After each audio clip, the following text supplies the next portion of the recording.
It wasn't it wasn't just a social space. I didn't wake up one day and decide to be an activist.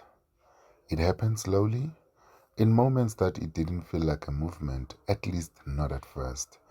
I just knew something had to change. Growing up in a place like Hammanskraal, where tradition and silence often way heavier than anything else, I can tell you it wasn't easy. The Constitution might say we have rights, but the reality, that's a different story. People like me were allowed to exist on paper, but where are we really supposed to start building a life? I remember being a teenager watching things on TV that hinted at the kind of life I might want: freedom, love, or just being. But it always felt like those things belonged somewhere far. Here we didn't talk about them. If someone tried, the conversation would be shut down before it even began. I spent some time at a youth center where we used the Love Life Guide to Action. It was supposed to open up space to talk about everything, really. But the sex and sexuality module, they always skipped it. Every time, like a clockwork, and instead of talking openly, sessions ended up with a prayer, almost like they were trying to pray away the very things we needed to unpack. It hit me hard. No one wanted to talk about what really mattered to me or us, and I mean us, the queers. But one day I decided to go for it. I volunteered to facilitate the most avoided module. I was nervous as hell.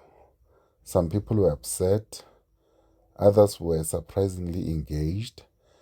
Either way, something shifted. For the first time, I felt like I had done something that truly mattered. And after that, I just kept going.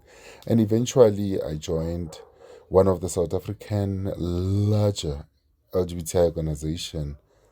That's when things started falling into place for me personally. Finding the words, the structure, the bigger picture actually, it made sense. It also gave me a push I needed to start something back at home. I created what I've always called a community safe space, not just a social spot, but a place where being queer came first, where it wasn't something we had to explain or apologize for. At first, it was a small support group, but word spread. I started getting invited to other sessions, really, and to talk about the space and things that I do in my community. And people would usually say, wait, Hammanskraal, isn't that rural? Isn't it dangerous to even talk about the topics that you usually pick? And by then, they were referring to topics that are like, about sexuality, sex, and even sexual orientation. But what I've always said to people is that it is home, and if people like me don't show up there, then who will? So one of the proudest moments of my life was when I got nominated as a Lead Essay Hero for Radio 702, and I actually got the award. And really, I didn't do it for recognition, but standing there holding that award, I thought of every young queer kid in Hammanskraal who was told to sit down, shut up, and prayed away. That win was definitely for them. And honestly, I didn't stop there. We got bolder, better organized. We made it official. We even started Hammanskraal Pride. We've been going strong for over 5 years now. Pride here isn't about rainbows, music, although we need that too. It's about survival, visibility, building something real in a place where we were told not to bother. Looking back, I realize it was never just a social safe space. It was the beginning.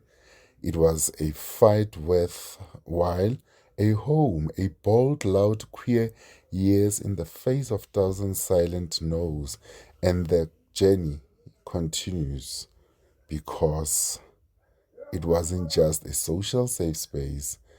That's my story. Happy Phaleng.